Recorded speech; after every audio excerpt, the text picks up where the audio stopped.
I was thinking about the issue of discrimination in relationship to sex, because I've been thinking a lot about discrimination lately, because everybody thinks discrimination is a bad idea, which is a very stupid proposition, because you're discriminating all the time.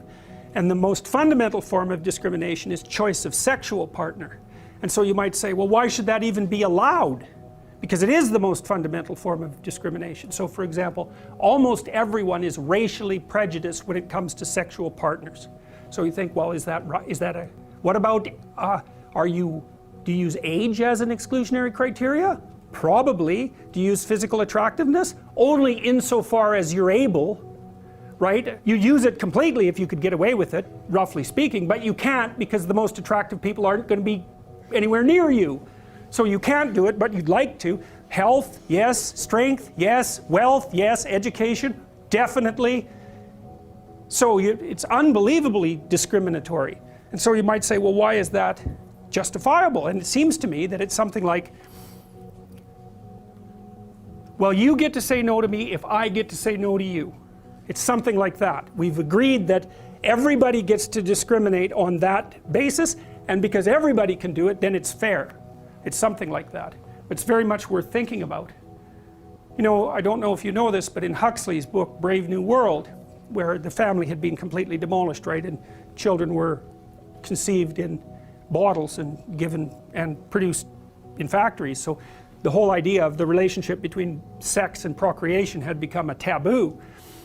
One of the mantras, the slogans of the society was, everyone belongs to everyone else. And so it was actually a social faux pas to refuse to sleep with someone, just as it was a social faux pas to have any exclusionary relationship. Because another thing that you might notice is that there's nothing more discriminatory than falling in love with someone. It's like, you're special, and all the rest of you? No. So it's the ultimate exclusionary act, right? And yet we presume that that's an acceptable, not only acceptable, we demand that as a right. And well, that's worth thinking about a lot.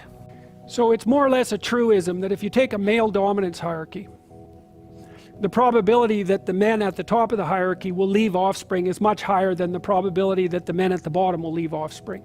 And it's true in many, many species. Now there's a much higher probability of the average female leaving offspring than the average man. So now then imagine that there's characteristics that push a man up a dominance hierarchy. Okay, and then imagine that there are characteristics that push a man up a set of dominance hierarchies. So that each dominance hierarchy has something in common with all of the others. It's sort of like the idea of a good player of a game being a good sport across games. So then imagine that the idea of the successful male starts to become encapsulated in biology, because the species is going to, the male part of the species at least, is going to be adapting to the selection pressures placed on the male by the male dominance hierarchy. So what happens is you have a competition between men. The men that win the competition find partners and mate. So the male is going to start to adapt to the fact of the selection that's implemented by the dominance hierarchy. Then you can imagine that that's going to take place across dominance hierarchies, because this is happening in many, many situations spread across time. And so then the idea of how the proper man should act starts to become incorporated in the biology and also in the expectations of the society. And then that starts to loop. So as the expectations become clearer and clearer, the notion of what it constitutes success becomes clearer and clearer as well, and the two things get tangled together. Now, and I think you can see that, a manifestation of that, whenever you go watch a movie, because you immediately identify the hero and you identify with him. It's like he's the person that your mythological imagination grasps onto, and you play that out using your body as a representational platform when you watch the movie. And so maybe you admire the hero. If he's a successful hero, you do. Well, that admiration is the manifestation of the instinct that drives you towards that kind of behavior.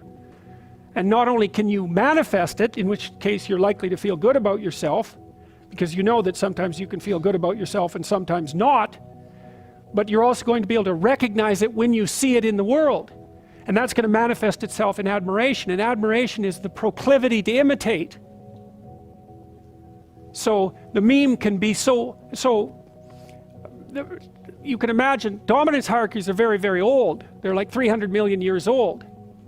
They've been around a very long time. And the idea that we have an image of what it takes to climb the dominance hierarchy, it's more or less self-evident. Because that's the landscape that selected us.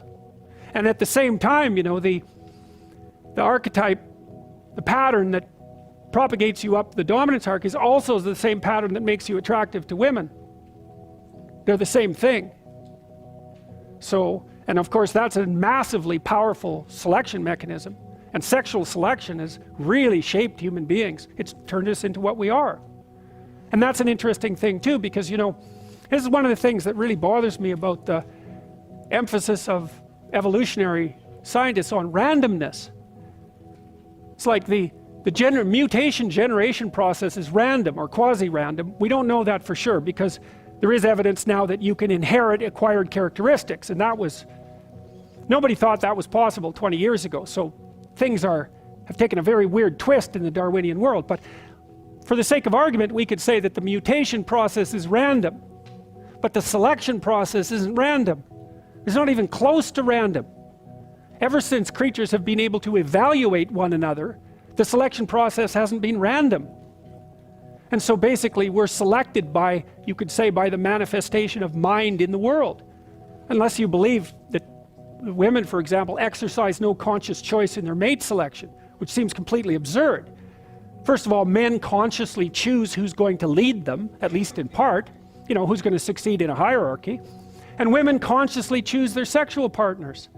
So the idea that the selection process, that the evolutionary process is random, it's an absurd proposition. Sexual selection makes it non-random. And Darwin knew that. He emphasized sexual selection a lot, but modern biologists since the time of Darwin, except for the last about 20 years, downplayed the role of sexual selection. And I think the reason for that is that it brings mind into the evolutionary process in a way that they don't like. And no wonder, it's complicated, you know. It's like, to some degree, we're consciously directing our own evolution, at least through the mechanism of selection. Well, you dream of the future and then you try to make it into a reality. That seems to be an important thing. You know, or maybe you dream up a nightmare and try to make that into a reality, because people do that too if they're hell-bent on revenge, for example, and full of hatred and resentment. I mean, that manifests itself in terrible fantasies. You know, those are dreams, then people go act them out.